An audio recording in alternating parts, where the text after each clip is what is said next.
Hello दोस्तों, नमस्कार जी। कहानी का नाम है प्रेगनेंसी। दीपा अपनी नंद को ढूंढते हुए बाजार आ गई। अरे दीदी, आप बैठकर कैसे बैठी गई है? बताओ भला, ऐसे कैसे काम चलेगा? चलिए उठिए, सारे घर में झाड़ू पोछा लगाए। दीपा ने जैसे ही देखा कि उसकी नंदवानी से अपनी माँ द्रौपदी और बगल की काकी जी के साथ बैठकर बातें करने में बिजी है, तो दीपा तुरंत ही किचन से भागती हुई आई और द्रौपदी जी और काकी जी के सामने ही मनीषा को बोलने लगी। दीपा को अब अपनी नंद से ऐसे कड़ी बात करते देखा तो द्रौपदी ने साथ साथ काफ़ी जो भी हैरानी से दीपा को देखने लगी। बेटी की ऐसी बेइज्जती देख द्रौपदी जी का चेहरा गुस्से में लाल हो गया। अभी वे कुछ बोलती उससे पहले ही काकी जी बोल पड़ी। अरे बहू, ये कैसी बात कर रही हो तुम? अपनी नंद से ससुराल से आई है, वो बेचारी अभी ऐसी हालत में, ऐसे में तुम्हें उसकी सेवा करनी चाहिए और तुम्हें उससे घर के काम करवा रही हो। अरे फिर क्या फ़ायदा बेचारी कमाई का आने का? इससे अच्छा तो अपने ससुराल में ही रह जाती। काकी जी ने द्रौपदी जी से मनी बात कह दी। काकी जी की बात सुन दीपा ने कहा, नहीं नहीं काकी जी, आप समझ नहीं पाई, शायद आप मुझे गलत समझ रही हैं। लेकिन माँ जी से पूछिए, मैं अपनी नंद के साथ कोई अत्याचार नहीं कर रही हूँ, बल्कि मैं तो उसकी भलाई के लिए कह रही हूँ। पूछे लीजिए माँ जी से। द्रौपदी जी की ओर इशारा करते दीपा ने कहा, मुझसे क्या पूछना है? मैंने क्या कहा है? बहू का ऐसा इशारा अपनी और देख बोल पड़ी द्रौपदी। अरे माँ जी, आप भी कितनी जल्दी भूल जाती हैं। अभी 1 साल भी नहीं हुआ, लेकिन मुझे सभी कुछ याद है। मैं बताती हूँ आपको असल में क्या है ना काकी जी। जब मैं दीदी की प्रेगनेंसी को 5 महीने पूरे हो गए तो उनकी सास ने दीदी को ये कहते हुए मायके भेजा कि तुम मायके जाओ, तुम्हारी माँ को ऐसे हालत की काफ़ी जानकारी है। उन्होंने अपनी बहू को अकेले अपने दम पर संभाला था, क्या काम करना है क्या नहीं करना, ऐसी हालत में उन्हें सब कुछ अच्छी तरह से पता है। तभी तो उनकी बहू की नॉर्मल डिलीवरी हुई है। बस इसलिए दीदी की सास भी चाहती है कि दीदी का ऑपरेशन ना करना पड़े, उनका भी नॉर्मल ही बच्चा हो जाए। इसलिए तो उन्होंने दीदी को मायके भेजा है। लेकिन माँ जी तो बिल्कुल दीदी के ऊपर ध्यान ही नहीं दे रही है।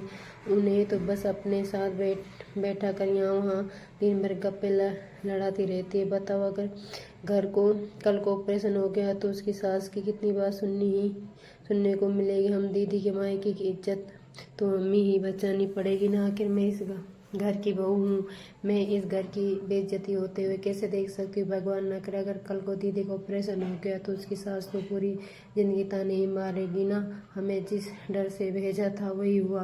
दीपा की बात सुन द्रौपदी ये चिढ़ गई और चिल्लाते हुए कहती, अरे बहू बस कर, बहुत हो गया तुम्हारा भाषण। भगवान हो तुम, जो लिखा हो वही होकर ही रहेगा। तुम्हारे नहीं चाहने से कुछ भी नहीं होगा।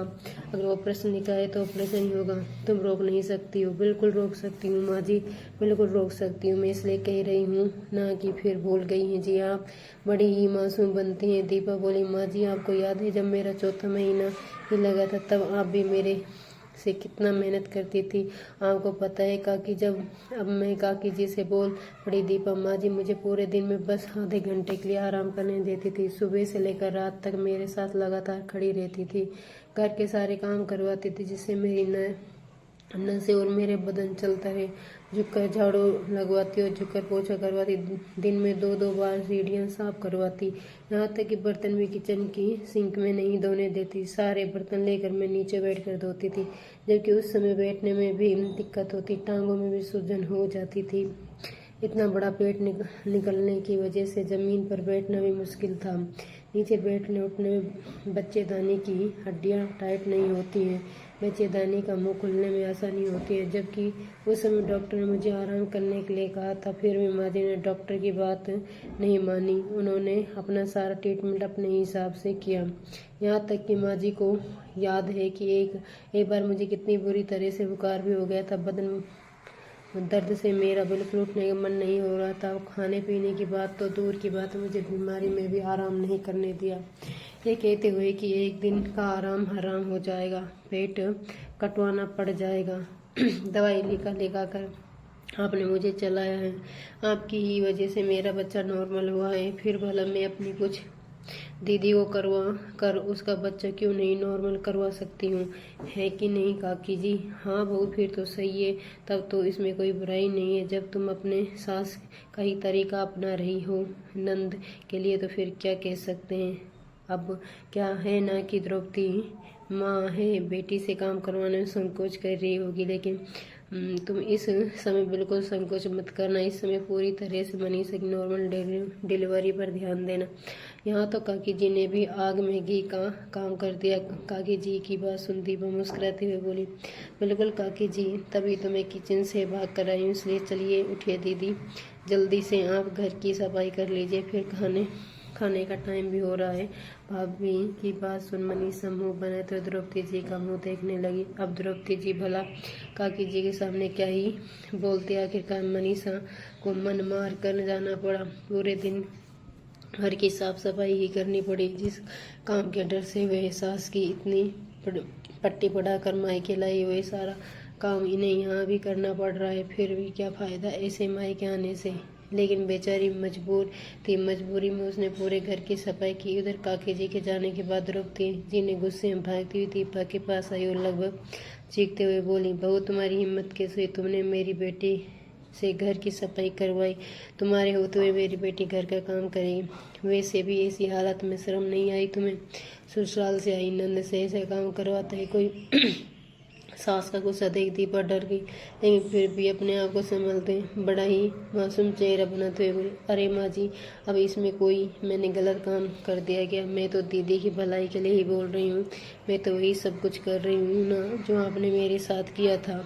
दीदी की नॉर्मल डिलीवरी हो जाएगी तो उनके लिए ही अच्छा होगा ना, और वैसे भी उनकी सास ने मुझे स्पेशल बोला है कि उनकी देखभाल करने के लिए, इसलिए कह रही हूँ कि ये तो मैं उनकी सास को मना कर दूँ फ़ोन करके कि मैं कोई देखभाल नहीं करूँगी, ताकि कल को अगर कोई बात हो तो आप उन्हें जवाब दे सके। रुकिए, मैं अभी फ़ोन करके मना कर देती हूँ, मुझे क्या पड़ी है फालतू में पागल बनने की।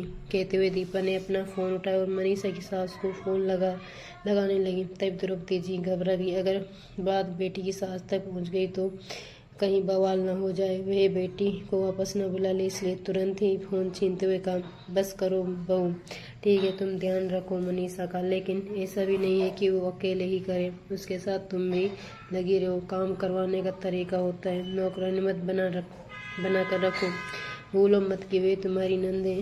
और मैं कहाँ भूल रही हूँ माँ जी, नंद है तभी तो फिक्र है। अभी दीपा को बढ़िया बनाना मिल गया। बात बात मनीषा की सास को फ़ोन लगाने लगती है, जिसे द्रौपदी जी डर जाती। द्रौपदी जी वैसे बेटी के खाने पीने का ध्यान खुद ही रखती थी, बहू के चलते बस थोड़ी मजबूर थी, नहीं तो उसका बस चले तो मनीषा को वे बेड से नीचे नहीं उतरने दें। द्रौपदी जी दीपा की चोरी से मनीषा को रोज़ भर भर के मेवे खिलाती थी ताकि शरीर में ताकत बनी रहे। एक दिन ऐसे ही वह मनीषा को अपने कमरे में बैठा कर अलमारी में से मेवे निकालती पकड़ाती है और वह, ले बेटा जल्दी जल्दी खा ले, इससे पहले ही बहू देख ले। हर चीज़ में नज़र लगा कर रखी उसने, बताओ शरीर में ताकत ही नहीं रहेगी तो कहाँ से बच्चा पैदा करेगी। कहते हुए जैसे ही द्रौपदी मनीषा को मेवा देती है तब तक दीपा भी वहाँ पहुँच गई और मनीषा के हाथ में से लेते हुए, अरे माँ जी क्या कर रही हैं आप सच में बहुत भुलक्कड़ हैं, फिर भूल गई ना कि मिश्री खाने से चर्बी बढ़ती है। आपने ही बोला था कि जब मेरे मायके से मेवा आया था, मेरी माँ ने भेजा था, तो आपने कैसे सारे मेवे मुझसे लिए थे। ये कहते हैं कि ऐसे में ज़्यादा चिकना नहीं खाते, शरीर की चर्बी बढ़ेगी, फिर आप दीदी को कैसे खिला सकती हैं? बताइए, मेरी मेहनत पर आप पानी फेरना चाहती हैं? लाइए सारा मेवा मुझे दे दे। इतना सुनते ही द्रौपदी जी भड़क गई। बहू, आजकल तुम्हारा दिमाग बहुत चलता है, देख रही हूँ मैं कुछ दिनों से, बिल्कुल तुम्हें सास नंद का डर नहीं रहेगा। छोटी छोटी बात लेकर तुम मेरे सर चढ़ कर आ रही हो, तुम्हारी हिम्मत कैसे हुई मेरी बेटी के हाथ से मेवे छीनने की? तो ठीक है माँ जी, मुझे क्या करना, मैं तो जा रही हूँ, अभी दीदी की सास को फ़ोन करके बोल देती हूँ कि दीदी को बुला लो आप। जानबूझकर ऑपरेशन का नौबत बना रही है माँ जी। बहू की धमकी सुन फिर से द्रौपदी डर गई और तुरंत ही नॉर्मल होते हुए बोले, अरे बहू मेरी बात सुन, ऐसी किसी के हाथ से कुछ छीनते नहीं हैं, एक दिन खा लेगी तो उसमें क्या नहीं होता। क्यों नहीं होता माँ जी, एक दिन आराम करने से 1 महीने की मेहनत बेकार हो जाती है, एक दिन मेवा मिश्री खा लेने से शरीर में कुछ बहुत ताकत आ जाती है। ये सब तो आपने ही बोला था ना कि मेरे लिए, मैं तो आपसे बोलने से परेशान हो गई हूँ। दीदी उसको कोई मेवा मिश्री नहीं मिलेगा और कोई भी आराम नहीं मिलेगा। बस दिन में बस आधा घंटा सोना है, इसके बाद उन्हें लगातार चलना है, काम करना है। रोज़ सुबह छत पर जाकर सारे कपड़े धूप में डालने सूखने के लिए, शाम को याद से लेकर आना है। घर के झाड़ू पोछा सीढ़ी दो बार सफाई करनी है। बस ये काम रोज करना है। इस समय दीदी को अपनी जबान पर कंट्रोल भी रखना होगा। ठीक है ना दीदी? दीपा ने मनीषा से बोला। ठीक है भाभी, मैं काम करने के लिए तैयार हूँ, लेकिन कम से कम खाने को तो ढंग का कुछ दिया करो। मैं 2 मेवा मिश्री कम से कम कुछ अच्छा चटपटा सा ही तो बना दो। आज एक काम करो, बेसन की सब्जी बना दो, मेरा कुछ चटपटा खाने का मन हो रहा है। बेसन की सब्जी है, राम को पता है उसमें कितना तेल मसाला लगता है, जो पेट में जाकर गैस बनाएगा और आपको परेशानी होगी, बच्चे को परेशानी होगी। बिल्कुल नहीं दीदी, माँ जी ने मुझे पूरे 9 महीने दाल चावल रोटी सब्जी ही खिलाई है। उस शुद्ध स्वादिष्ट भोजन करने से बच्चे के ऊपर अच्छी रहेगी, इसलिए अभी बेसन की सब्जी तो भूल ही जाइए। दीदी आप मनीषा की बात सुन मनीषा अपनी माँ को देखने लगी। बेटी की हालत अब द्रौपदी जी के बर्दाश्त से बाहर हो रही थी। दीपा ने तो उसे खाने के लिए तरसा दिया। अब द्रौपदी जी सब समझ रही थी कि ना हो बेटी का ध्यान रखने के बहाने बहू गिन गिन कर बदला ले रही है। यह जानबूझ कर ये सब काम कर रही है जो मैंने उसके साथ किया था।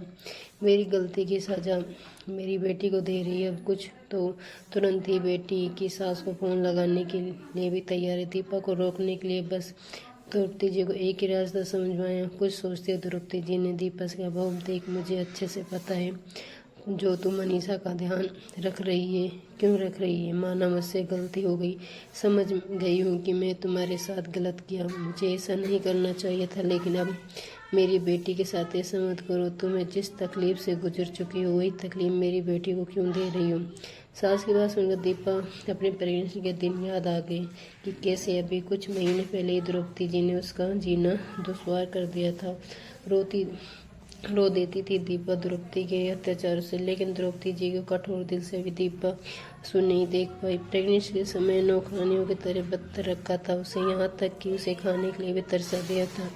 यहाँ तक कि दीपा की मायके से जो कुछ खाने के लिए भेजती द्रौपदी ही तुरंत वे सारी चीज़ लेकर अपने पास रख लेती, ये कहते हुए कि ये नुकसान करेगा। बस दीपा ने दाल चावल रोटी ही खाने की इच्छा के नहीं रखती। प्रेगनेंसी में ध्यान रखने के नाम पर नौकरानी की तरह काम करवाती। द्रौपदी जी ने खून के आंसू रुला दिए थे दीपा को, इसलिए आज जानबूझकर मनीषा के साथ वे सब कुछ कर रही है ताकि द्रौपदी जी को उसके लिए किए गए एहसास हो सके। और दीपा को ये बात अच्छी तरह से पता थी कि माँ जी को उनकी गलती के साथ तभी होगा जब वे सब कुछ उसकी बेटी मनीषा के ऊपर ही गुजरेगा। जब इस दुख से उनकी बेटी भी गुजरेगी तब जाकर उन्हें बहू की तकलीफ का पता चलेगा। और आज वही हुआ। द्रौपदी जी के तेवर बदलते थे। आज सास की जगह उसकी माँ दिखाई दे रही थी। दीपा अपने ही ख्यालों में डूबी थी कि तब द्रौपदी जी की आवाज़ उसके कानों में पड़ी। बहू कहाँ खो गई? बहू बता देना, मेरी बेटी के लिए बेसन की सब्जी उनका खाने का मन हो रहा है। बहू मैं समझ चुकी हूँ कि मैंने गलती की, आइंदा से फिर मैं तुम्हें कभी किसी चीज़ के लिए रोक टोक नहीं करूँगी, यहाँ तक कि मैं खुद इस घर की जिम्मेदारी यहाँ से हाथ उठा रही हूँ। तुम्हारा घर है, तुम अपने हिसाब से चला लो, तुम्हारी जो इच्छा हो करो, लेकिन मनीषा को छोड़ दो, उनकी तकलीफ को समझो। कहते हुए खो चुकी द्रौपदी जी, उसके चेहरे पे साफ साफ लग रहा था कि बेटी की तकलीफ देख कर उन्हें अपनी गलती का एहसास हो चुका था। बेटी के लिए बहस द्रौपदी को जी देखकर दीपा को उसके ऊपर दया आ गई। वैसे भी अब जब द्रौपदी जी अपनी गलती के एहसास हो ही गया था तो फिर जानबूझकर ड्रामा करने की जरूरत ही क्या थी। फिर उसमें भी आगे बढ़कर द्रौपदी ने कहा, माँ जी अगर हमको अपनी गलती के एहसास हो ही गया है तो आपने खुद ही अपनी गलती मान ली है, तो मुझे और भला क्या चाहिए। मुझे तो बस आपको आपकी गलती का एहसास कराना था कि ये तकलीफ होती है चाहे बहू की हो या बेटी की, तकलीफ दोनों की ही एक जैसी होती है। मुझे तो बस आपको एहसास करवाना था जो शायद आपको हो चुका है। इसलिए अब आप चिंता मत कीजिए, आपकी बेटी का मैं पूरी तरह से ध्यान रखूँगी, लेकिन वैसे नहीं जैसे आपने मेरा रखा था, वैसे जैसे आप उम्मीद कर रही हैं। ये सब कहते हुए दीपा किचन में चली गई मनीषा के लिए बेसन की सब्जी बनाने। लेकिन द्रौपदी जी को सच में आज बेटी की वजह से बहू का दुख समझ में आ गया था। अपनी गलती का एहसास हुआ था उनको। देर से ही सही, लेकिन कम से कम आने वाला समय दीपा के लिए सुकून भरा तो होगा। दोस्तों, अगर ये कहानी पसंद आई हो तो चैनल को लाइक शेयर सब्सक्राइब जरूर करें।